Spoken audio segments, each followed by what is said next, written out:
Se me olvidó poner la definición de jurisprudencia, que evidentemente se la tienen que saber igual que yo.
La voy a leer yo primero y luego la vamos a repetir todos.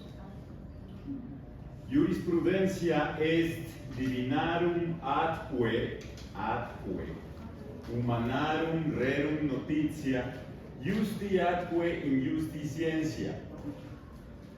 Jurisprudencia est divinarum atque humanarum rerum notitia justi atque. Cuando yo les diga repetir. Voy a traer premios, a veces sí.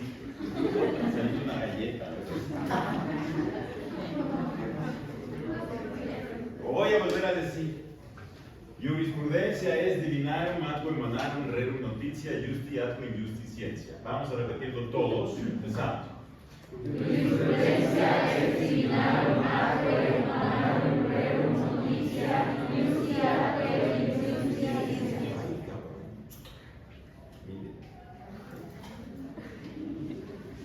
La jurisprudencia es el conocimiento de las cosas divinas y humanas,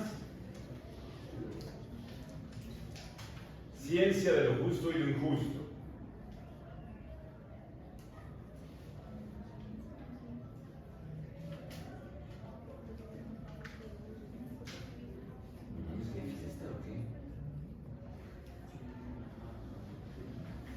La jurisprudencia es el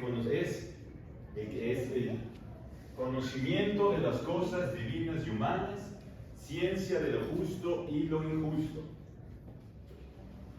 Pero bueno, entonces, estamos viendo las medidas codificadoras.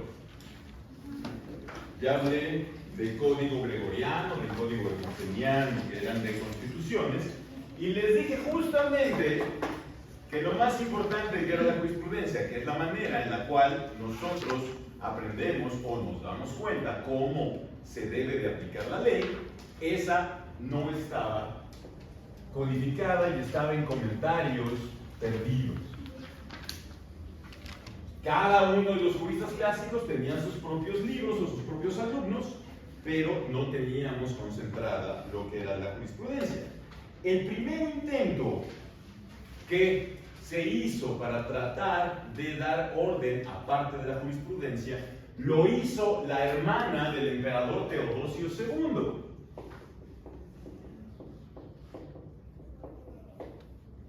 La hermana del emperador, que se llamaba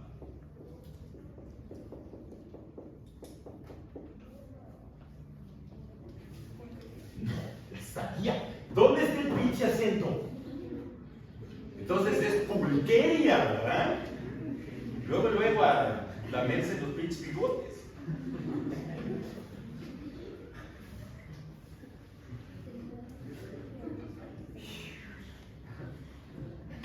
Yo no sé por qué me dice que no sé leer. No sé, yo tampoco. Bueno, lo que hizo Pulqueria fue hacer un libro en el cual estuvieran contenidos todos los comentarios de 5 juristas.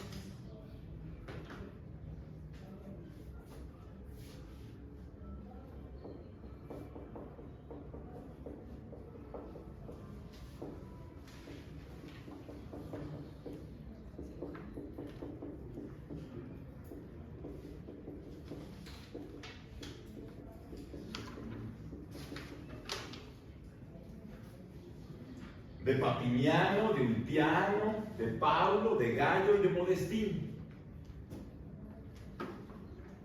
Estaban en ese libro todos los comentarios, todas las citas, la manera en que habían resuelto estos juristas los problemas que se les había planteado por la gente.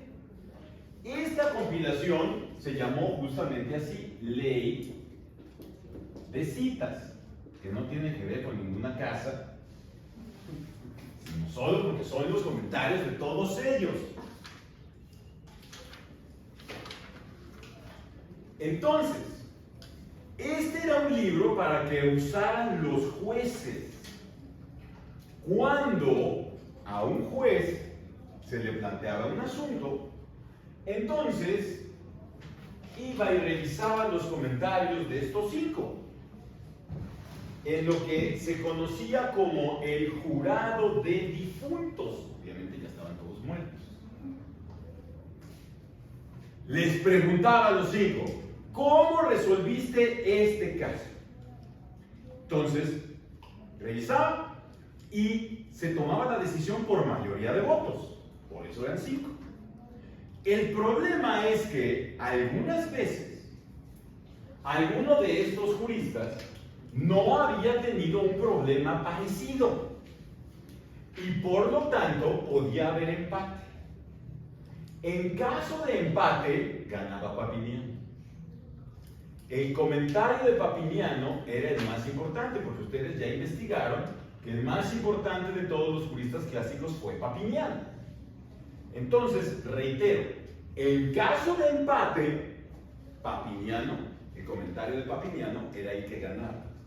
Pero podía darse el caso que fuese Papiniano el que nunca hubiera tenido un asunto así. Entonces, si eso había pasado y había empate, allí el juez decide. Es el único caso en el cual el juez tiene libertad de decisión, cuando Papiniano guardaba silencio y había empate. Guardaba silencio quiere decir que no había conocido ningún asunto, ¿verdad? No era una sesión espiritista.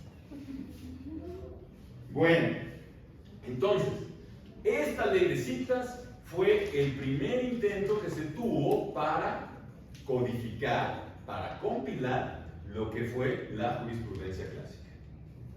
Otra medida codificadora también fue el Código Teodosiano.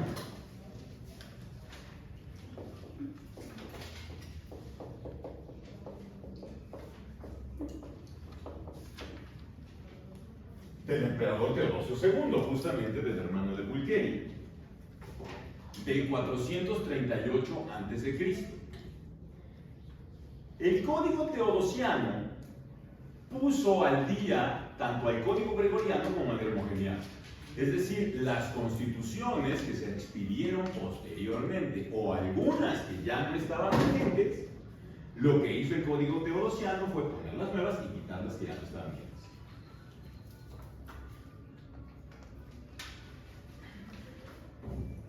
También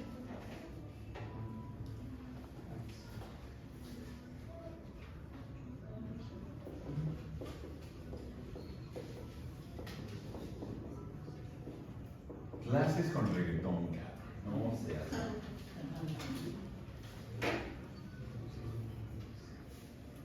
Y miren que a mí sí me gusta el reggaetón, pero como que estás dando clases con reggaetón, me parece una falta de respeto de los neandertales que están allá abajo.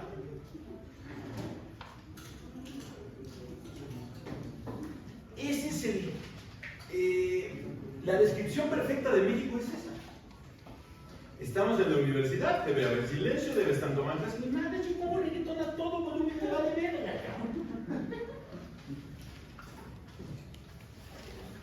Por eso las pachangas hasta las 5 de la mañana, por eso los cohetes, que eso es algo que yo no entiendo. Se gastan un pinche dineral en cohetes que solamente truenan. Dije, perdón. Y contaminan. Además de eso, pero mira, pues es que tu conciencia ecológica ya es diferente, pero la contaminación auditiva es asquerosa. Porque todavía dijeras, bueno, son unos pinches fuegos artificiales. No, ni madres, pinche cohetiza, así que dices, no seas mamón. ¿Para qué? Para festejar a San Ambrosio, güey. Seguro San Ambrosio está bien agradecido, que aumentándote la madre si es que te existe. Bueno, curiosamente el Código Sirio Romano lo hizo San Ambrosio. Y el Código Sirio Romano fue justamente un resumen de Papiniano y del Código Teodosiano. Después del 476, cuando cae el Imperio Romano de Occidente, las codificaciones de jurisprudencia y constituciones se mezclan, creando lo que se conoce como las leyes Romano-Barbarorum.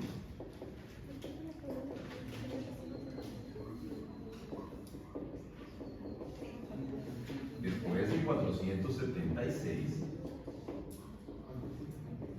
los reinos que se dividieron, y que les dije yo que ya también querían seguir utilizando el derecho romano para gobernar a sus súbditos, mezclan constituciones, mezclan jurisprudencia y mezclan sus propias leyes y se crean lo que se llama justamente las leyes Romano-Barbarorum.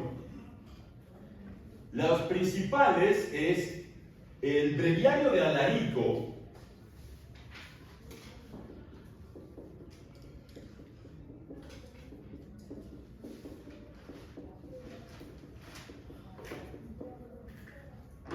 que fue rey de Tolosa, y tiene un extracto de Paulo, de Gallo, de Papiniano y de los tres códigos, que hay tres códigos: gregoriano, hermogeniano y teodosiano. Entonces tiene un extracto de Paulo, Gallo, Papiniano y de los tres códigos. También está el Edicto de Teodorico,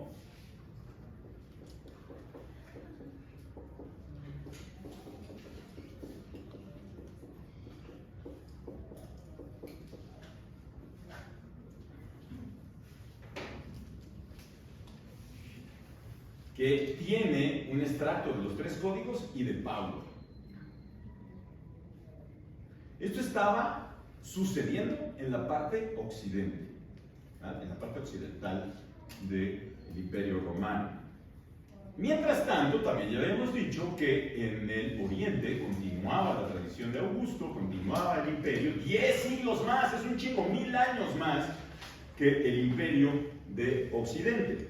Justamente uno de los emperadores de Oriente, que fue Justiniano, decidió en el año 527 que se compilara todo el derecho vigente en una sola obra. Y entonces se lo encargó al director de la Universidad de Constantinopla que se realizara justamente esta obra de compilar absolutamente este derecho. Este director de la Escuela de Constantinopla se llamaba Triboniano. Lo encargó en 527. Y entonces se expidieron varias normas, varios libros, por el encargo que hizo Justiniano a Triboniano. En primer lugar, en el 529 se expidió el Códex. El Códex que contenía todo el ius civile con excepción de la jurisprudencia y el ius honorario, todo el derecho vigente estaba en el Códex, con excepción de la jurisprudencia.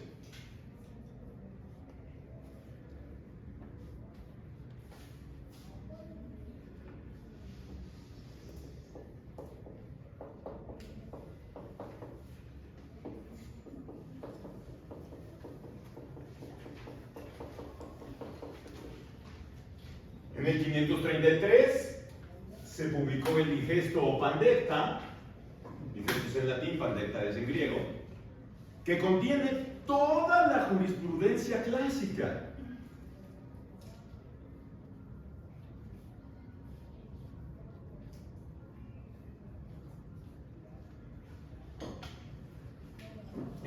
telescopio 533.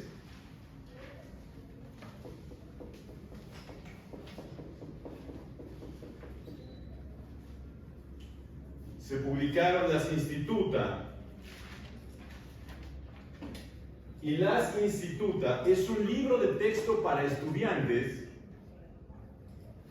pero con fuerza de ley. Allí todos los estudiantes de Derecho estudiaban justamente en las Instituta.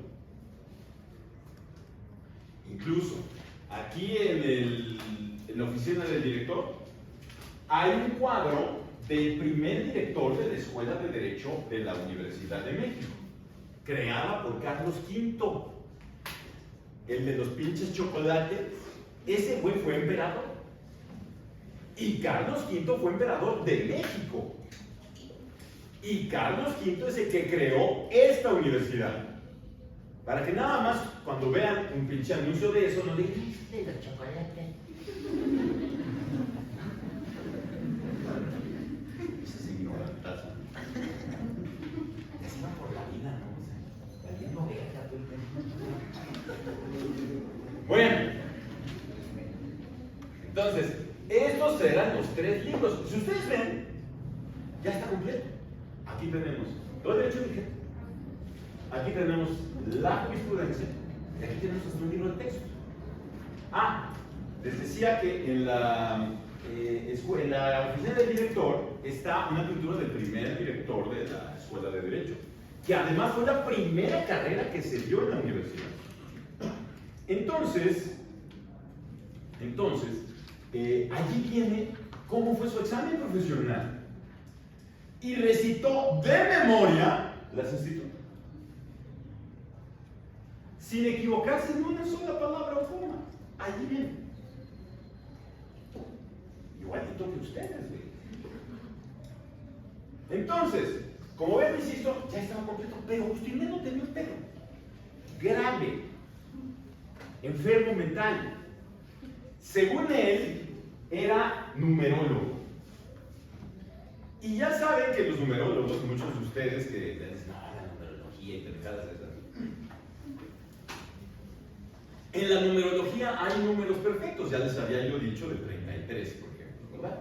Entonces él decía que había 2 números perfectos que al combinarse, a su vez daban números perfectos. ¿Qué números perfectos eran? El 3 en primer lugar, por la Santísima Trinidad. O sea, los pinches cristianos siempre bien curiosos, por no decir pendejos. Y el 4. ¿Por qué el 4? Por los puntos cardinales. No como Nicolás Maduro, que dice que son 5, solo son 4. Norte, sureste y oeste. Bueno, entonces tenemos esos 2 números, 4 y 3. Y decir, si los combinamos, dan a su vez números perfectos. Por ejemplo, si multiplicamos 4 por 3, miren, si saben matemáticas fáciles. Y 2 eran los discípulos de Jesús. Y si sumamos 4 más 3, 7. Y 7 días que tardó Dios en hacer el mundo. Lo que al pendejo se le olvidó que tardó 6. Pues el 7º descansó, ¿no? Se tardó 6. Bueno, entonces el problema para Justiniano es que el 3 no se puede usar porque es de la Santísima Trinidad. Y todo debe de ser 4. Con Justiniano todo es 4. Entonces falta uno allí, porque si no, sigue su madre, ¿verdad? Entonces, en el 565,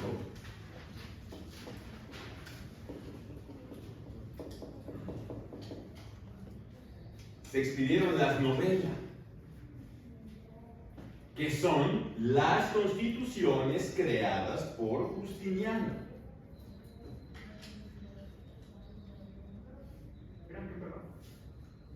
Las constituciones. A ver, para tomar apuntes, la técnica es la siguiente. Escucho, lo proceso y escribo. Si yo quiero escribir absolutamente todo lo que dice el pendejo de enfrente, eso es lo que pasa. Porque entonces pasa del oído a la mano sin pasar por el cerebro. ¿Qué sucede? El tipo de preguntas que luego es que no apunté. Pues no, pendejo, porque no estoy dictando. Entonces, cuando uno no está tomando dictado, dice, a ver, ¿qué está diciendo este cabrón? Ok, y apunta uno lo que uno entiende con sus palabras. Bueno, toda esta compilación de libros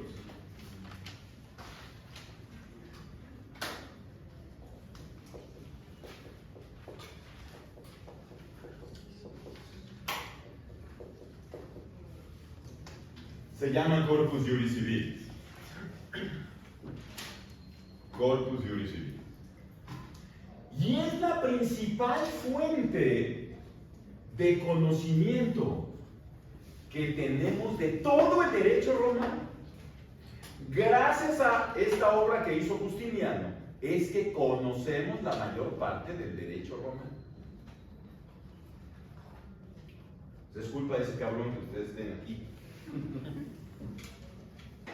Bueno, obviamente el Corpus Juris Civilis estuvo vigente en el Imperio de Oriente 10 siglos. Y además Justiniano reconquistó Italia. Entonces, en algún tiempo, también estuvo vigente el Corpus Juris Civilis en Europa, porque Justiniano reconquista los territorios romanos de Europa. Cuando muere Justiniano en el 568, las tropas bizantinas salen de Roma y por lo tanto el Corpus Juris Civilis dejó de estar en aplicación. Lo único que se siguió aplicando fue el Códex, nada más.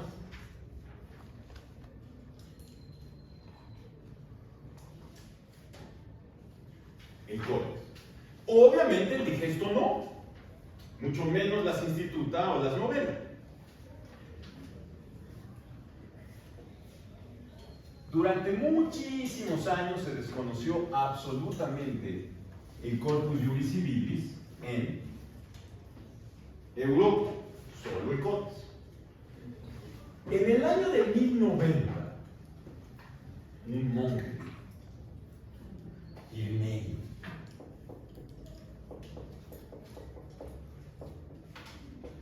en el 1090, Irnegio estaba en la biblioteca de Pisa. Pisa es una ciudad, ¿verdad? Con eso.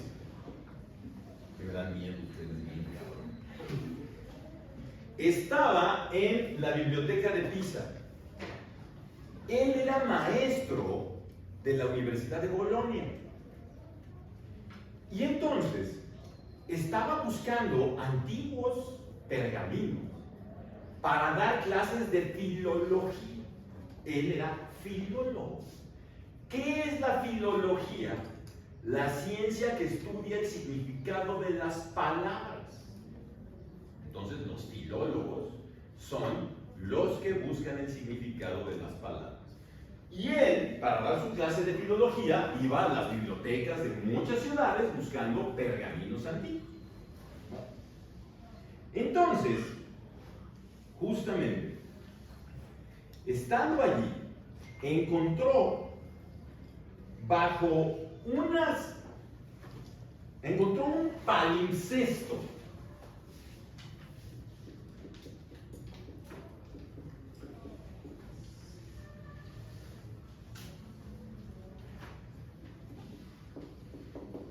Un palimpsesto.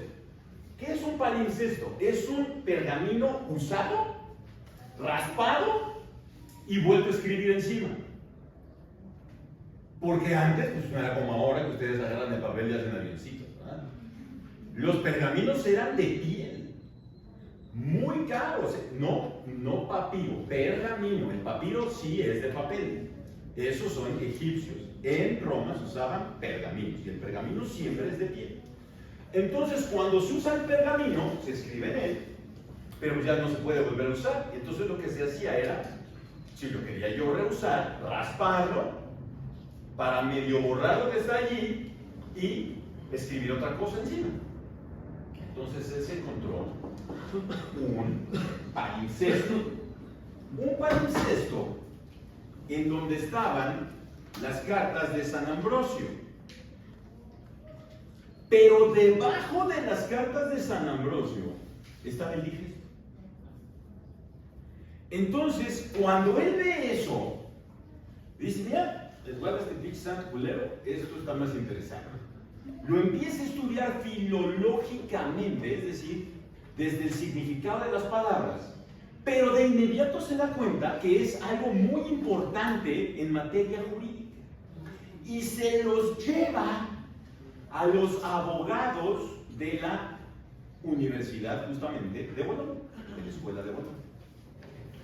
Y a partir de este año que Irnelio redescubre el digesto, es que se vuelve a conocer en Europa el digesto y se empieza a estudiar de nueva cuenta. Pero se estudia de la siguiente forma. Lo que hizo la escuela de Bolonia es, dentro del texto del digesto, porque lo que se hizo fue copiarlo en nuevos libros, dentro del texto del digesto,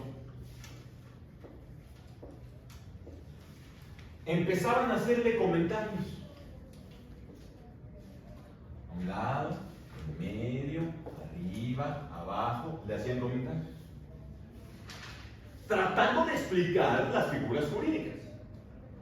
Esa forma, cuando alguien comenta algo, se llaman glosas. Los comentarios respecto de un conocimiento, cuando trato yo de explicar esos conocimientos que yo tengo a través de comentarios, estoy haciendo glosas. Y así surgió entonces en la escuela de Bolonia la escuela de los glosadores.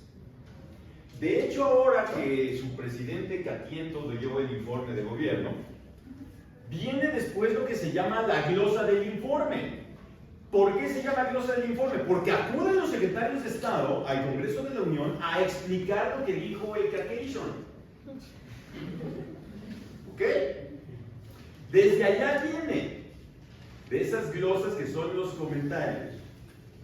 Bueno, entonces, esta escuela de los glosadores fue la única manera que se conoció de estudiar el digesto durante 200 años. Y la escuela de los glosadores fue muy importante en esa época y descubrió muchas teorías que están dentro del digesto. Pudo incluso hasta codificarse muchas cosas debido a estas explicaciones que encontraron los glosadores dentro de las teorías que estaban en el digesto. Hasta que en el año de 1227, el último glosador, que se llamó Accurcio, compiló todas las glosas que se habían hecho en una sola obra y la llamó de una forma muy original. No, peor. La gran glosa.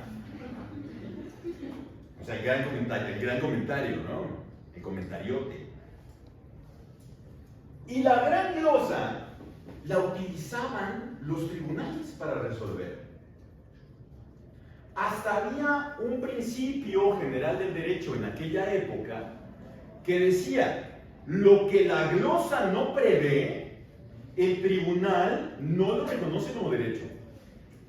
O sea, la gran glosa, llegó a ser más importante que el propio Corpus Juris Civilis en algún momento de la historia.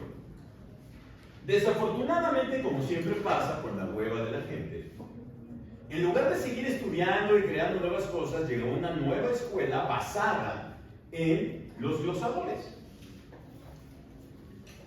Y esta nueva escuela de post-glosadores se dedicaron a hacer comentarios de los comentaristas.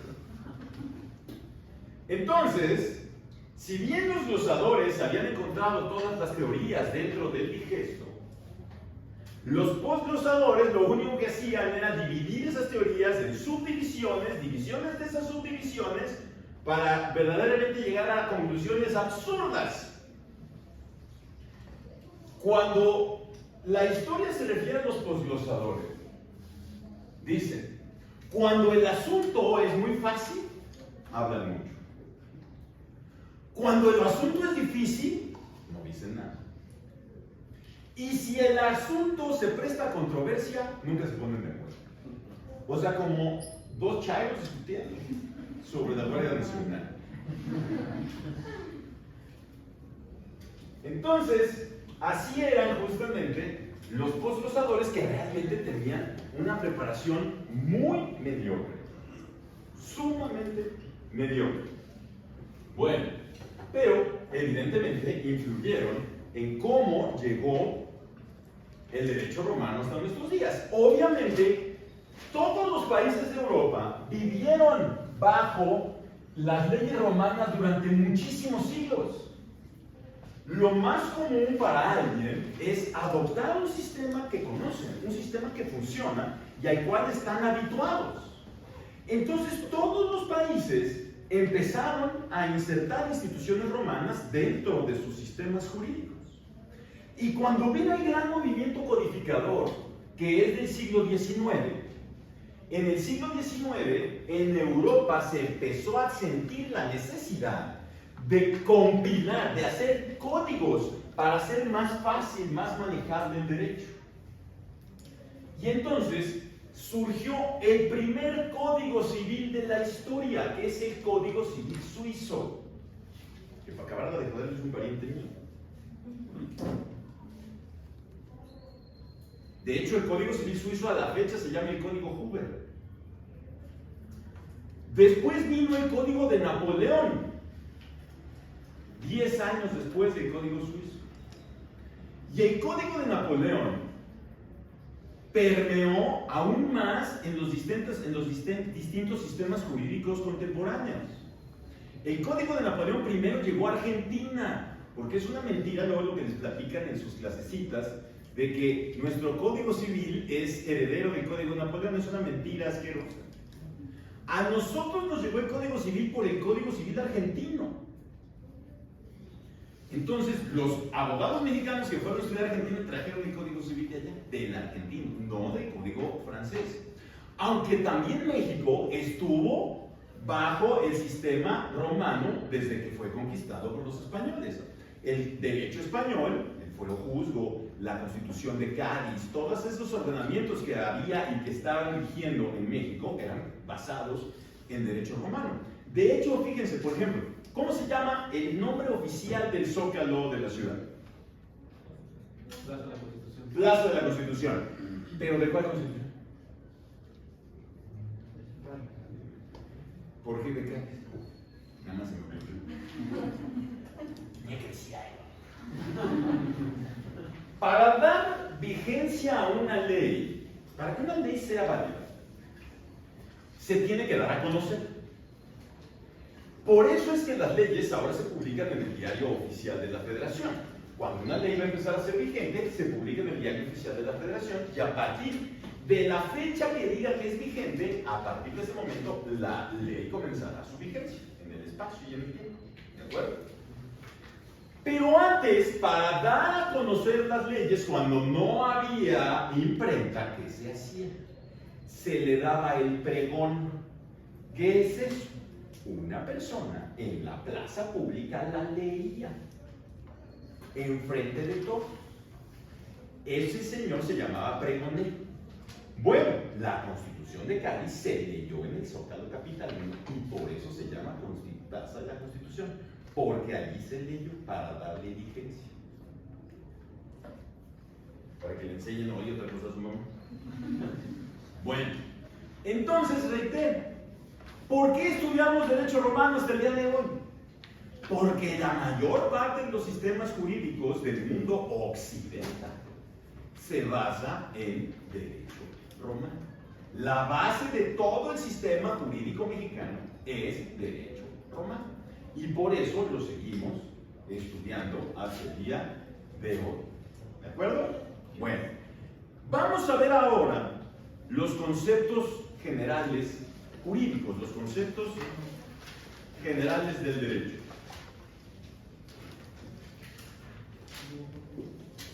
Una vez que ya vimos toda la historia interna y externa de Roma, vamos a empezar así a hablar realmente de derecho.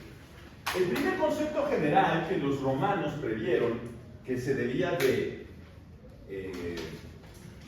darle una significación fue el término de ius.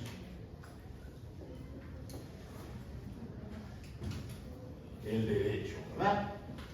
El término ius se emplea en dos sentidos, en sentido objetivo y en sentido subjetivo. En sentido objetivo, el derecho es el conjunto de reglas que regulan la conducta externa del ser humano. Es el conjunto de reglas que regulan la conducta externa del ser humano. Si regularan la conducta interna, todo el mundo estaríamos en la cárcel. Yo ya los hubiera querido matar varias veces, entonces por tentativa de homicidio ya estaría yo privado de mi libertad. Pero en sentido subjetivo también tenemos el término derecho. ¿Qué es en sentido subjetivo? La ley, lo único que hace la ley siempre, cuando ustedes saben una ley, es describir conductas. Todo el tiempo lo único que hace, describir conductas. Una conducta, otra conducta, otra conducta, otra conducta. Entonces, hay veces en las cuales el ciudadano se coloca en la hipótesis normativa, es decir, en lo que prevé la ley, y la ley le concede facultades. Cuando la ley le concede facultades al ciudadano, al gobernado, nos estamos refiriendo entonces a derecho subjetivo, porque son las facultades que las personas extraen de la ley. El derecho a ser libre, a la libertad de expresión, al libre tránsito, a la libertad sexual, a la libertad de matrimonio, todos esos son derechos subjetivos que la ley le concede a las personas y que uno puede exigir porque la ley los está previendo. ¿Sí está clara la diferencia? El derecho objetivo es el conjunto de normas que regulan la conducta de todos. Pero esas normas a todos también nos dan facultades. Esas facultades que nos da la ley son los derechos subjetivos. ¿Está claro? Sí. Muy bien. Entonces, en Roma, el problema, miren, curiosamente, en español solo tenemos una palabra para referirnos a derecho objetivo y derecho subjetivo. Es de las pocas veces que el inglés tiene dos palabras para referirse a esto que estamos diciendo. Porque una cosa es law, la ley, y otra cosa es rights, que son los derechos que me da la norma. Bueno, entonces, el derecho romano sí define el derecho objetivo, no define el derecho subjetivo, pero sí definió de forma bastante curiosa al derecho objetivo. Celso es el que define al derecho.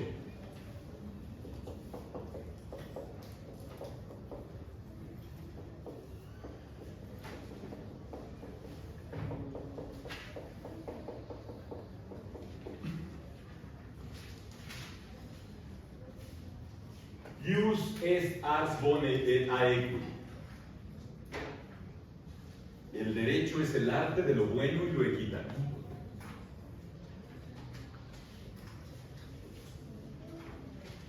Esta definición, si bien es bastante criticada, porque pues, no define realmente la distinción entre derecho y moral, por ejemplo. A lo que se refiere Celso es que el jurista debe actuar como artista. Es decir, no solamente aplicar las normas de forma rígida, sino tener la capacidad de crear nuevas circunstancias, de prever nuevas situaciones, de ser creativo con lo que la ley le da. A eso es a lo que se refiere Celso, justamente cuando habla que el derecho es el arte de lo bueno y lo equitativo. Bueno, ¿dudas hasta aquí? Nos vemos.